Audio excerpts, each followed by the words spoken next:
before, and we're going to give them all the love that they have earned over these 8 seasons. So let's bring out Mr. James Banford, director and co-executive producer. Ms. Juliana Harkey. David Ramsey.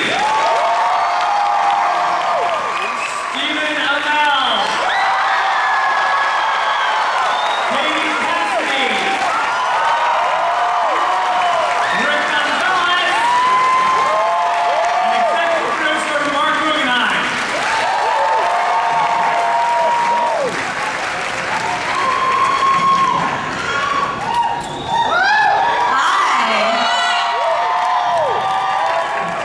All right, how about this, you guys? It's been a long time.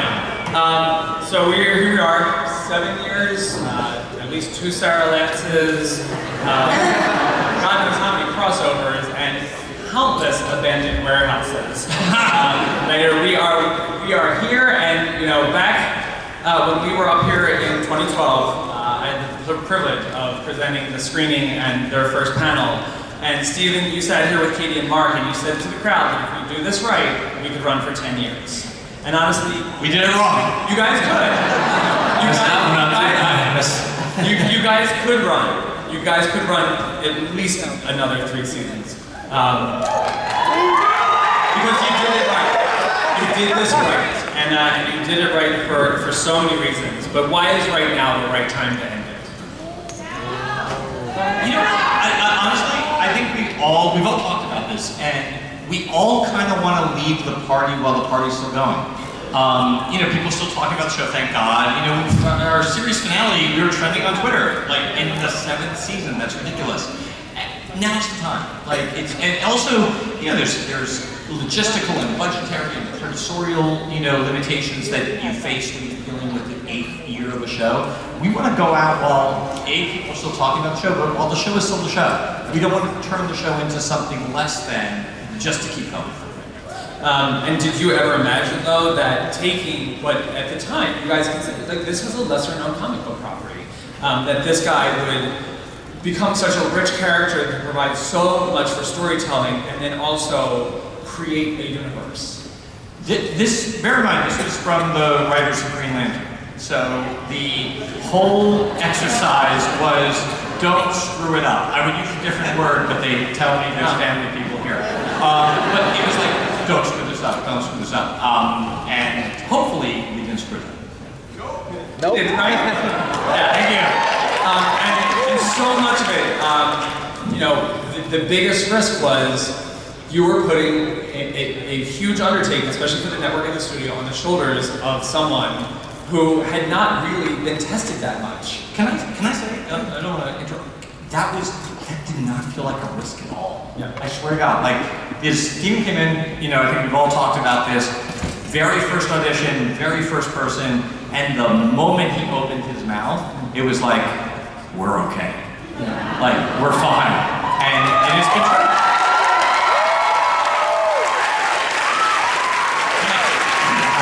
Thank God. I was shirtless at the time. Well, if you go back and watch the first season, it's great because it's actually like watching the Face App, where Steven is so. What are you trying to say? Oh my God! It is It's been a long 8 years. You've been through a lot. This was your own private island. I downloaded his audition because I'm like, I don't know if we're gonna get this Stephen guy, but he's gonna be big one day. And I want to be able to say, I've got his audition on my MacBook. Yeah. And I do. And here's the thing. And if Stephen's nice, I won't tweet it out. Who would have known? Go right ahead, I got the job. Who would have known that at that time that you were actually finding someone who would be an actual superhero for this show? That Stephen Amell had tirelessly shown up for the Arrowverse and all of its properties and residents. That's the thing, is when you audition someone, you're just getting their read, you're getting their creative take. You're not getting who they are as a human being, and you're not getting who they are as a professional. And that's just, it's pure luck. I mean, it's incredible. It's our good fortune. Like, we didn't interview Steven and go, okay, are you going to be the quarterback of the team? Are you going to be someone who is a public figure, who is out there, helping out with charity and with conventions and being a hero? And we should have asked you. But we didn't have to because you did it, which is great.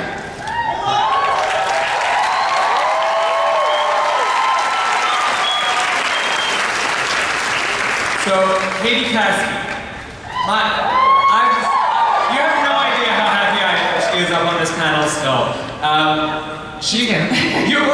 Katie was like CW royalty at the time of her casting. It was like, she's still CW royalty. Supernatural, but like she was the thing, like they got Katie Caskey from, when you came in, we had seen you in Gossip Girl and Supernatural. What did you think when you first read Laurel? I have to play this part, and so I called my manager and I was like, I don't want to read any more scripts. This is it. She's like, well, we don't have an offer, and you might have to audition. And I was like, I don't care. I'll audition. I don't want to read another script of playing this character. And then when I saw they cast Steven, I was like, this is game over. It's like no brainer, yeah. Do you know how I knew that you got the part? You followed me on Twitter. We had never met. I mean, I figured I was like, I'm going to get this job, so I'm going to set it up for myself. Put it out in the universe. And David Ramsey. David. Thank you, David, and your giant arms. Those giant arms. I was really hoping that they would be the next spinoff. They could be. Yeah. Guns. Jason. And I will say, like, we watch a lot of TV at TV Guide Magazine, and I'm watching it, I'm like, Black Bodyguard, he's dying. He's dead. That's what they do on TV. Yeah. You are still alive, kicking ass, your own superhero.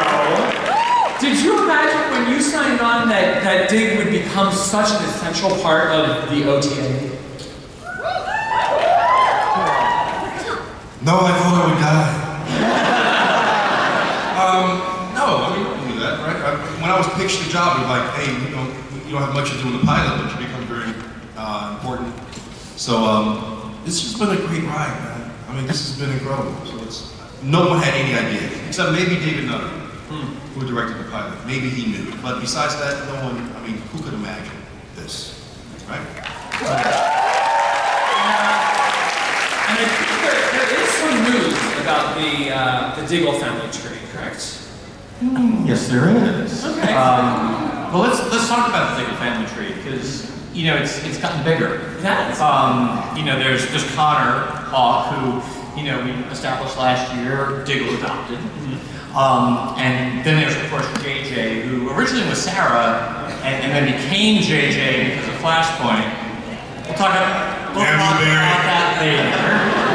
I have opinions, but that JJ, he's grown up, and we've actually cast the adult version of him because we are, of course, dealing with the future now. Okay, and he is. I'm gonna let you announce it. So Unless you announce it. Charlie Barnett, Yes. right? Yes. And Charlie, the sweetest guy, and Charlie from Russian Doll. yes, and a wonderful gentleman who is so sweet. His character, I don't want to spoil anything, his character has a bit of an edge to him. And when Charlie read, I was like, he's too nice. He doesn't have any edge, but man, he can bring it. He can really bring it. And he's awesome. And I think people are going to be really surprised about the way we bring him in. The way Charlie's character comes into the show and what he does, and particularly what costume he wears. He wears a very specific costume that is not what anyone's expecting. Okay. All right. Juliana, our Black Canary now. How are you? Do you remember what your first day on set was like? Yeah, I was vomiting in terror. I was so nervous. That is true. But I met Steven first thing, and we were in a big, stinky warehouse, And it was just, everything was larger than life. I couldn't believe where I was. It was literally just a dream come true. And the second I met Steven, and I don't know what it was, but it was just a hello, but it was so welcoming and gave me a hug, and I just knew everything was going to be okay. And it sort of set the precedent for the entire rest of my time on the show, because it was just the warmest welcome imaginable, and I was, you know, the new kid, and it didn't have to be that way. And everybody was just incredible. And when did you start to realize, because you were brought on as recurring, when did you start to realize that Dinah was really connecting with fans? You know, I guess, I don't know if I did know what was going on in fans' minds. I knew that I felt great on the show, and I felt like I wanted to keep playing the character, and it meant everything to play the character. So maybe that's what people connected with, and maybe that's why, I was lucky enough to keep going. And Rick, you also came in around the same time. And I love this character so much. I feel like he's the most emotionally intelligent person on the team. Like, he's the one who actually says what needs to be said. By the way, don't be too excited. It's not a very competitive field. When did you, and I love the Renee and stuff. Oh, yes. By the way, we're talking about spin-offs. That's the stuff. That's the buddy comedy world. Yes. And we talked about it a lot. Talk about this character and finding his place amongst this, because he was more of a, and Oliver started it, he was a street fighter. Yeah. When he started being a vigilante, he was a street fighter, but Renee is a street fighter. Yeah, and I think ultimately what made me excited to play Renee was this juxtaposition of this sort of deep-seated anger or this frustration that he has inside himself, but also how do we show the heart of Renee? What makes him tick? What does he truly care about? And so when we get to see moments with him and Zoe, I think that's when we truly see who he really is, and that's so much fun to play. And it gives him a reason to fight. Absolutely. Yeah. And speaking of fights, James Banford, how did you start as the fight coordinator? And now you are up here, co-EP, director, supervising stuff, Directing producer. Yeah, directing producer. How has that been for you? Because it sounds like that was probably a lot of work. It is. No, you're not supposed to remind him. But ask him where he started on the pilot. It wasn't just the fight coordinator. Where did you start on the pilot? I was the first person Steven killed. I snap his neck at the end of Act 2. No one can know my secret. Crack. That's James. That was me. Still here, though. Still here. You cannot kill these people. So how has that been? Fantastic. I met Steven, I got brought in and started training Steven on the pilot.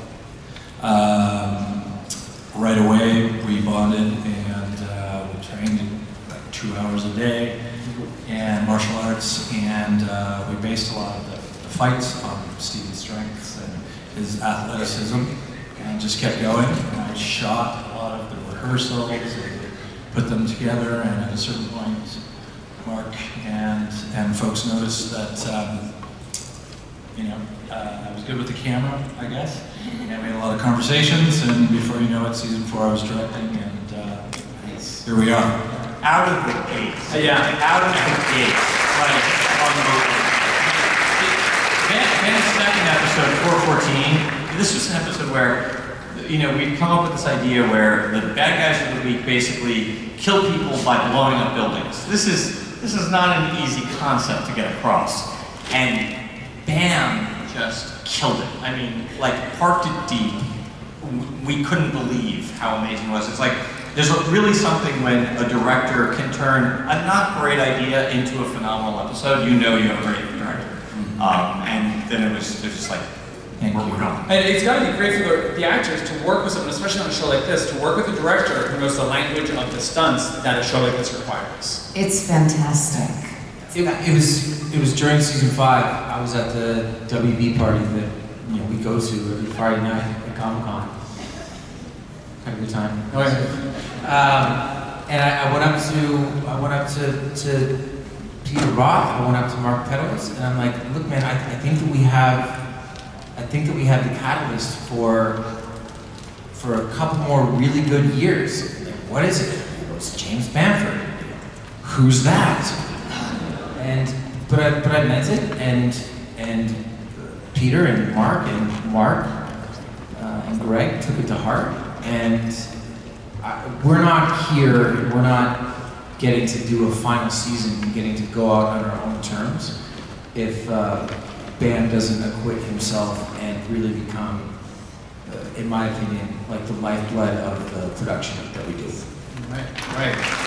Okay, so obviously, this is like your victory lap. This is what you guys have worked for all along. So, and we've heard from everyone except for Steven, and because this is really, there's no Arrowverse without him. There's no Supergirl. There's no Black Lightning. There's no representation of superheroes of color and different angles.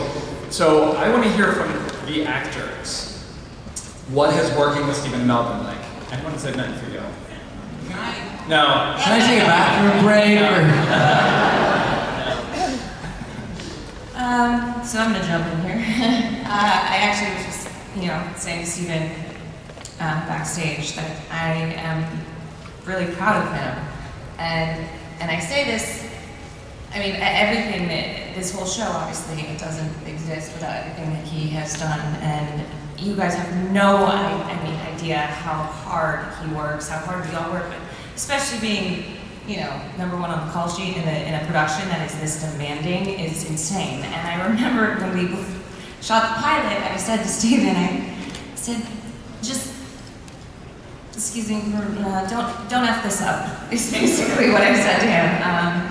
And he, obviously, he didn't. In fact, he did the contrary. And I do say this, I'm so proud of him, and I'm so impressed with him, and everybody on our show. And for some reason, things just happen, and we all just sort of gelled together and worked. And he was the leader, and he led us to where we are. So thank you.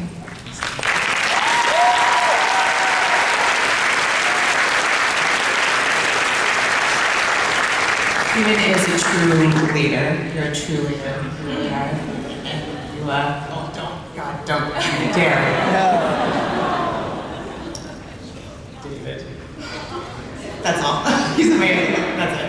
I think when I came in, coming in season 5, immediately I saw the hard work that he put in for the last 4 seasons. And I remember distinctly last season, in 7, I was talking to Michael Jai White, and he brought up what he was privy to see in season 1, and season 2, I believe, when he came in, and the hard work that he put in. And Michael Jai White has worked with like Jackie Chan and people of that level. And the fact that he put Stephen Amell higher than those guys for the hard work he put into those seasons. And I remember even seeing another clip of another season where he's like scaling a wall. And I texted him immediately. I said, "You scaled a wall? When did you do that? Did you do that?" And he's like, sends me a text of like where he learned. He's like, "We should go and train sometime." And I'm like, so he just set the bar, He set the bar for the show. And so I immediately, when they told me I'm playing Wild Dog, I knew the bar was set. I had to show up and try to physically create this character just as much as I had to emotionally. And that's due to the work that you did, Steven. So congratulations on 8 years. We're so proud.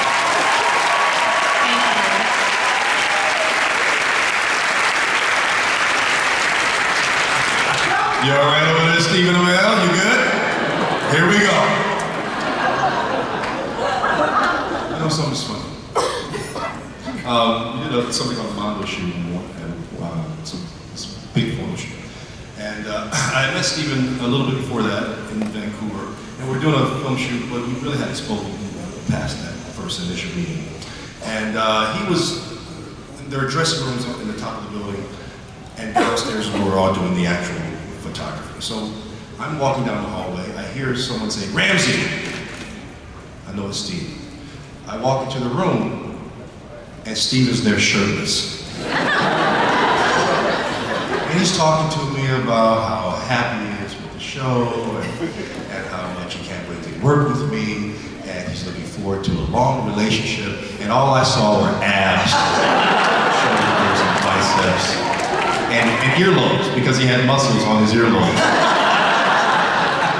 And, but the picture physically of that was just a picture of someone's dedication. And it extended to to the set and every day at work. I have not worked with anyone who cares more about the fans, about the crew, for the writing. And there are times when you look at someone and it's like, well, what's going on right there? And it is all because he cares so much. So there would not have been, and this is really the truth, any comic book universe, not just DC, on television, after Smallville, without Stephen Amell and Arrow.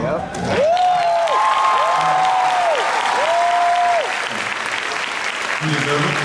You deserve it. You deserve it. You deserve it.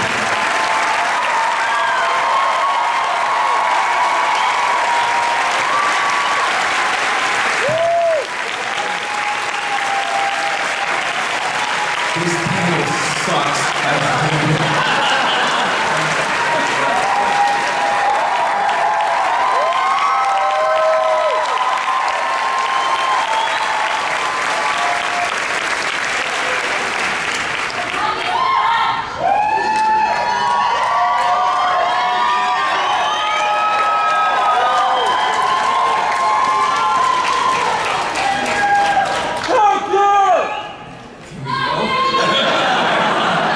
We'll give him a second. James, Mark, what can you tell us about this upcoming final run of episodes and the crossover?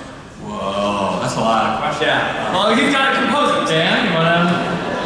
I just got off the plane. We were shooting all night last night. And I left set, went to the airport, and came here.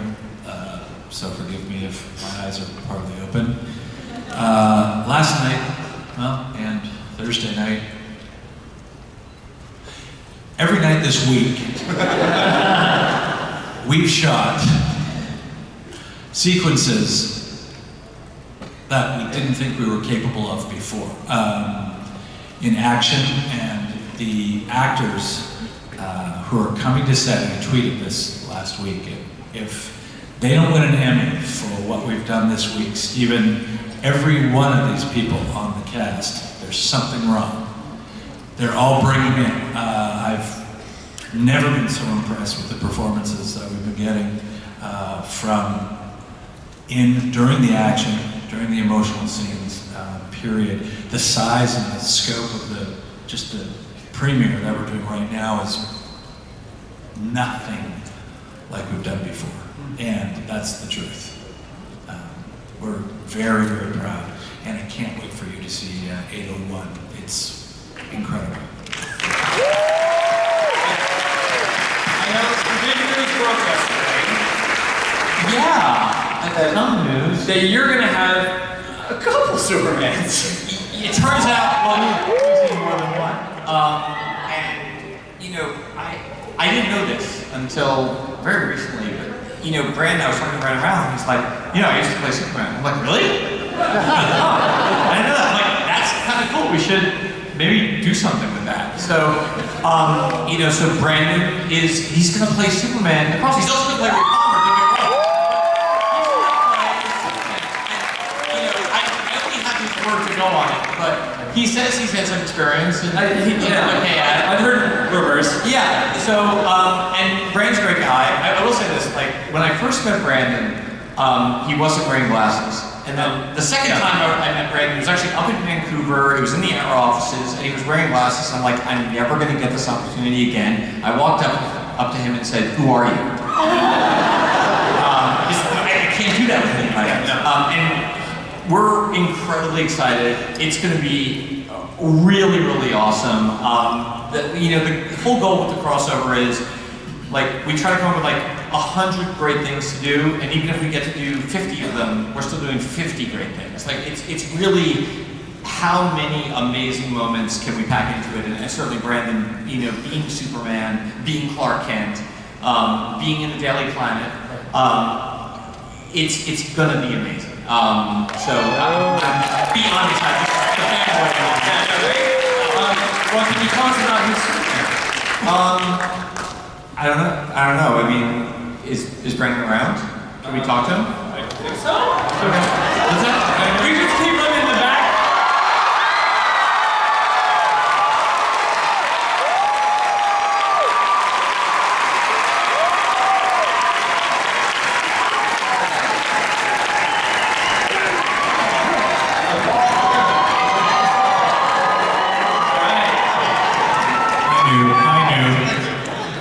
So, Brandon, will you be wearing the Superman Returns costume? Wait, Brandon, before you answer that, I have some bad news. What's that? Well, I spoke to Warner Brothers, and we actually discovered this last year on last year's crossover. Warner Brothers, every time they have a costume, they basically put it in their archives, and it's in their museum and everything, and they don't like to let it out. So we won't be able to use your original costume. We're still figuring it out. We'll dress you in something, obviously. But if you have any ideas, we're all ears. I thought that might be a problem. I mean, they won't. They keep them locked up tight. They won't get into the actors either. They're very serious about it. But I had an idea. Okay. I'm all ears. I mean, whatever you want to do.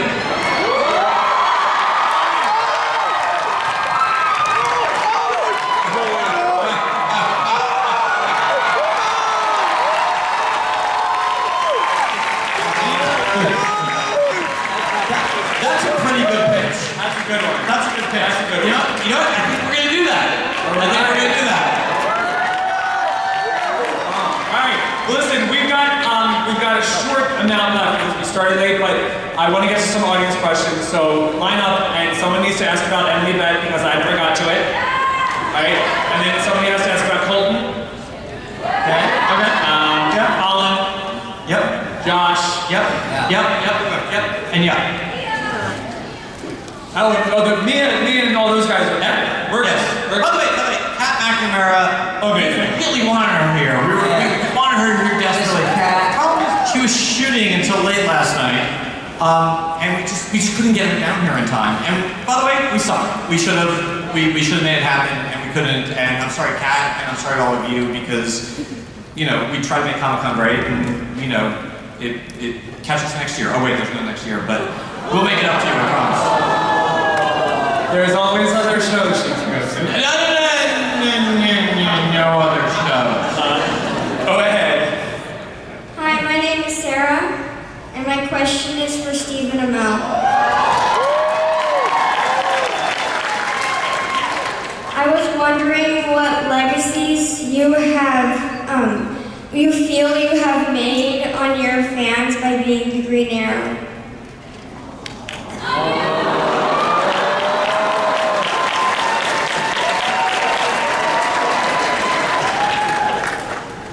Sarah, when I think about my legacy on the show, and I think about the legacy that I've had an opportunity to make on fans, that thought starts and ends with you. I'm so happy that you're here. Did you bring the bow back? Yeah. Okay, all right, I'm going out.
Ariel, and building off of Sarah's question, I just want you to know that you especially Stephen, but the whole cast and the show of Arrow has been such an impact on so many people, including myself.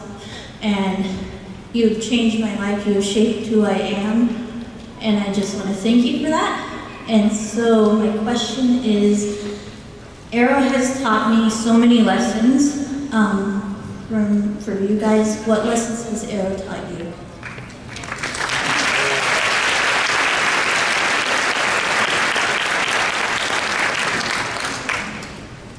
I think for me, it's taught me,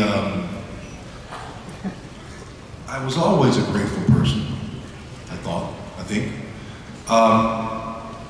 But there are things like this that make me really, really grateful. And to never take this for granted, because this is, we do this in a box, 12, 14-hour days, and then we come out and we meet you guys, and you tell us that you touch your lives. And you know, we're not surgeons, but we have influenced. But you know, you've done it just as much to us as we've done to you, and we are all very grateful. So, thank you.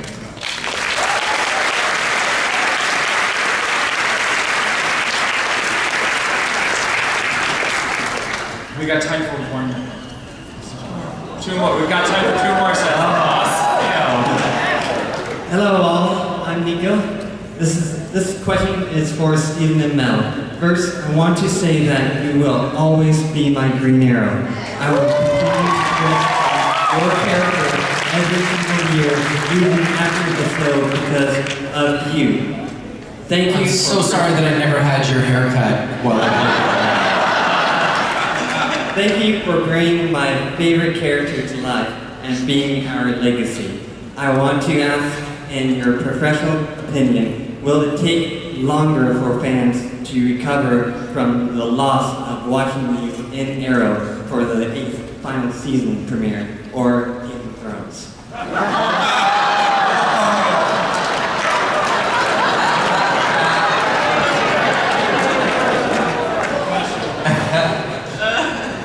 not the right person to answer this question because I love the last season of it. I love all finales. If you all hate our finale, I'll know we'll have done a good job.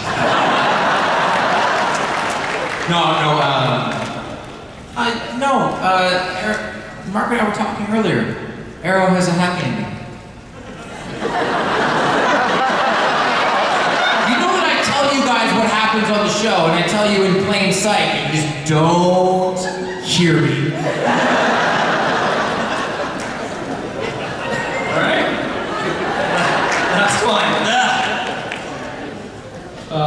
My name's Dylan. This question is for inmate 4587. Are you a guard? What episode has been the most fun to film? The pilot. 100% the pilot. Getting to meet David and Katie and Willa and Susanna and Colin and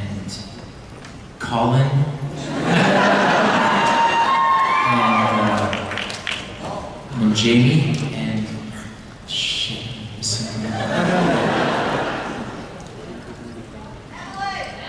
Emily wasn't in the pilot. Episode 3, guys. Episode 3.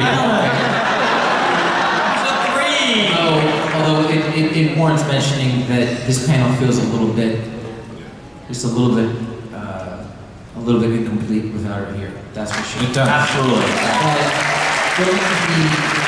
Filming the pilot, with David directing, with Mark and Greg and Andrew and everyone that was there, and you don't know what you're going to do the first time you try a superhero suit on. Just try not to look stupid. And so here we are. So for that reason, I mean, we've had grand experiences. I think of specifically episode 215, where it was It was the episode where Oliver and Slade and Sarah attempt to take the freighter. And we built this massive set piece, and Bam coordinated all morning, and then got a call at 3 o'clock, and the call was, yeah, I gotta go because my wife is having a kid. So I think about stuff like that. I think about stuff like that all the time. But the pilot's always made it most special for me, for sure. Make sure we got the tape first, though. So, I've had the privilege of doing several final panels for the cast of various shows, and something that I love to do, for not just them, but for you guys as well. I'd ask the actors from Arrow to please step in front of the table and take your final bow.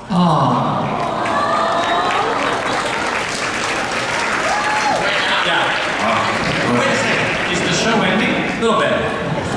This is how I have to find out? Until the reboot. Reboot?